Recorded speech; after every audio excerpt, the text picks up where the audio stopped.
जय हिंद जवानों, स्वागत है आप सभी का एसएससी जीडी की इस प्रैक्टिस सीरीज में। तो ऐसे ही प्रैक्टिस सीरीज हम लाते रहे हैं जीएस के लिए।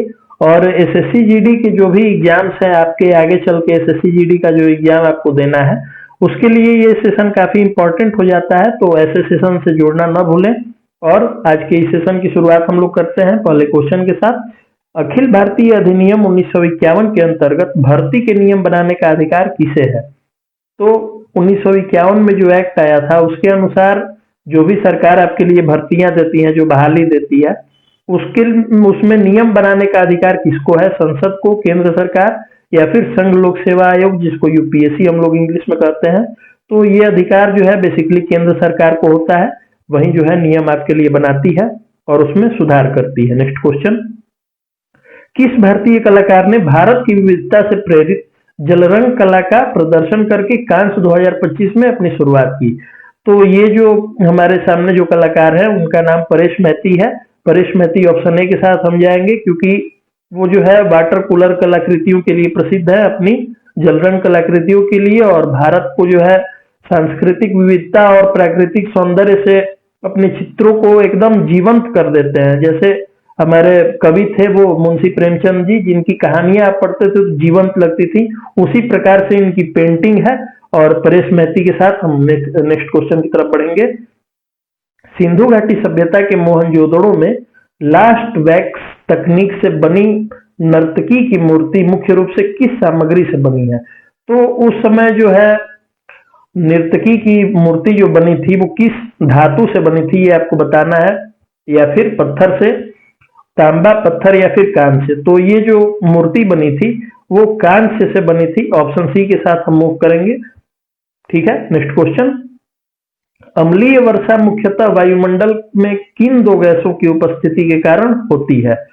तो अम्लीय वर्षा जिसको एसिड रेन भी हम लोग कहते हैं, तो वो किस गैसेज की वजह से होती है ये आपको बताना है।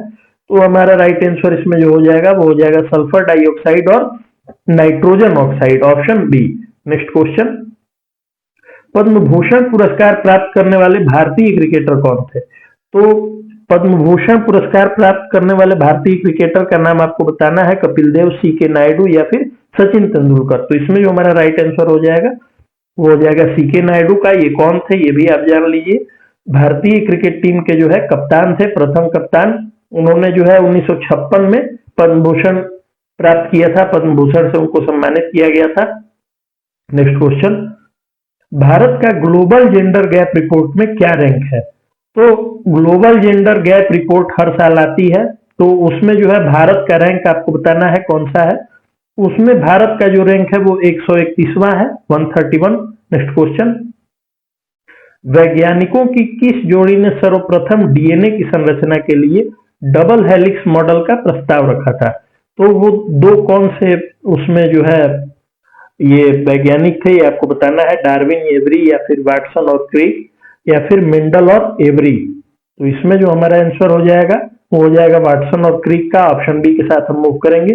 नेक्स्ट क्वेश्चन, भारत ने किस वर्ष तक 3 लाख करोड़ रक्षा उत्पादन प्राप्त करने का लक्ष्य रखा है? तो भारत ने अभी हाल ही में ये क्वेश्चन मूव कर रहा था तो मैंने इसको उठाया।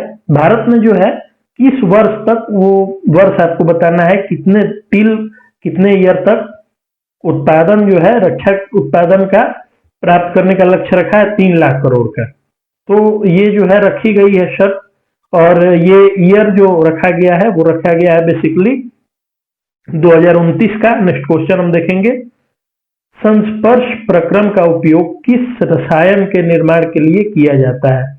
तो इसका निर्माण जो कि सल्फ्यूरिक एसिड हम जानते हैं, सल्फ्यूरिक अम्ल, इसके लिए जो है कांटेक्ट प्रोसेस इसको कहते हैं, संस्पर्श प्रक्रम को इंग्लिश में। तो इसका यूज होता है सल्फ्यूरिक एसिड को बनाने के लिए। ठीक है, सल्फ्यूरिक एसिड का केमिकल नेम आप कमेंट में बताएंगे, मैं बता देता हूं, H2SO4 उसको कहा जाता है।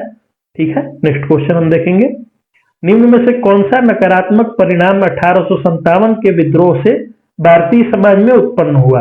तो तात्कालिक उस समय का कौन सा ये कारण था 1857 की क्रांति का या फिर विद्रोह का? तो उस समय जो था बेसिकली एक कारण इसका प्रमुख था, जो हिंदू और मुस्लिम समुदायों के बीच अविश्वास था, उसी की वजह से जो है राष्ट्रीय एकता कमजोर हुई थी। तो हमारा ऑप्शन हो जाएगा option B. Next question, Bharat का डिट्राइट कहलाने वाले कौन सा भारतीय शहर हुंडई, बीएमडब्ल्यू, फोर्ड और अशोक लेलैंड जैसे निर्माताओं की मेजबानी करता है? ठीक है, तो ये आपको बताना है बेसिकली। यहाँ पे जो है ऑप्शन हमारा हो जाएगा चेन्नई का। चेन्नई जो शहर है उसी को डेट्रॉइट करते हैं भारत का, क्योंकि कई अंतर्राष्ट्रीय वाहन कंपनियां जो है यहाँ पे जुड़ी है। यहाँ पे विनिर्माण का संयंत्र है, मतलब यहाँ पे जो है बनाया जाता है, और ये देश का जो है प्रथम ऑटोमोबाइल केंद्र है। ये आपको समझना है, प्रथम नहीं प्रमुख है। नेक्स्ट क्वेश्चन हम देखेंगे, पल्लव राजाओं ने कौन सी उपाधि धारण की जिससे यह प्रदर्शित हो कि उनका शासन धर्मशास्त्रों के सिद्धांत पर आधारित था? तो उनको कौन सी उपाधि वो धारण करनी होती थी? तो इसमें जो है धर्म महाराजा की उपाधि उनको धारण करनी होती थी, जो कि यह दर्शाती थी कि उनका शासन जो है धार्मिक सिद्धांतों और धर्मशास्त्रों के अनुरूप था। ठीक है, उसी के अकॉर्डिंग था। नेक्स्ट क्वेश्चन, किस संशोधन ने यह स्पष्ट किया कि राष्ट्रपति को मंत्रिपरिषद की सलाह के अनुसार कार्य करना चाहिए? तो ये जो है 42वां संशोधन था, जिसमें कि यह स्पष्ट किया गया था कि राष्ट्रपति को मंत्रिपरिषद की सलाह के अनुसार कार्य करना आवश्यक है, जिससे कि कार्यपालिका की सामूहिक जिम्मेवारी सुनिश्चित हो सके। तो ऑप्शन सी के साथ हम मूव करेंगे नेक्स्ट क्वेश्चन की तरफ।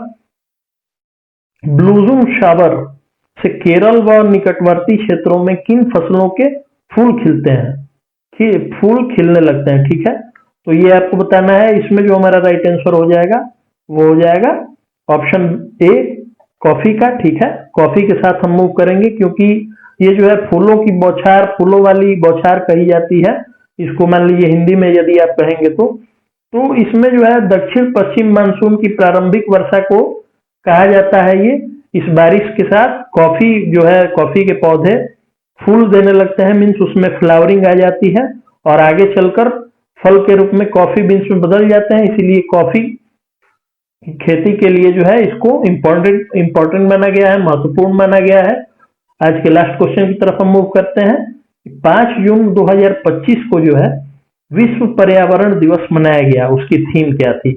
तो हर बार जो है विश्व पर्यावरण दिवस मनता है, उसकी अलग अलग थीम होती है। ठीक है, इसी प्रकार से आप मुझे बताएंगे कि 2024 में जो है विश्व पर्यावरण दिवस की थीम क्या थी, और 2025 की थीम तो आपको बताना ही है, कमेंट में आप ये बताइए। इसकी थीम जो थी ये थी प्लास्टिक प्रदूषण का अंत करना, इसको जो है पूरी तरह से समाप्त कर देना। ठीक है, बीट प्लास्टिक पॉल्यूशन यदि हम इंग्लिश में इसको कहेंगे। तो इसका उद्देश्य जो था वो नवीकरणीय ऊर्जा स्रोतों को जो है बढ़ावा देना था, जैसे कि कपड़े वाली जो थैली आप देखते थे आती थी, उस प्रकार की चीजों को ये बढ़ावा देना इसका थीम था। और कार्बन उत्सर्जन जो है उसको कम करना था, ताकि जलवायु परिवर्तन के प्रभाव को घटाया जा सके, कंट्रोल किया जा सके। इसी के लिए ये महत्वपूर्ण कदम उठाया गया और इसकी थीम बनाई गई प्लास्टिक प्रदूषण का अंत करना। और इसी के साथ हम सेशन का आज समापन करते हैं, मिलेंगे नेक्स्ट सेशन में। तब तक अपना ध्यान रखें, स्वस्थ रहें, मस्त रहें और व्यस्त रहें। धन्यवाद।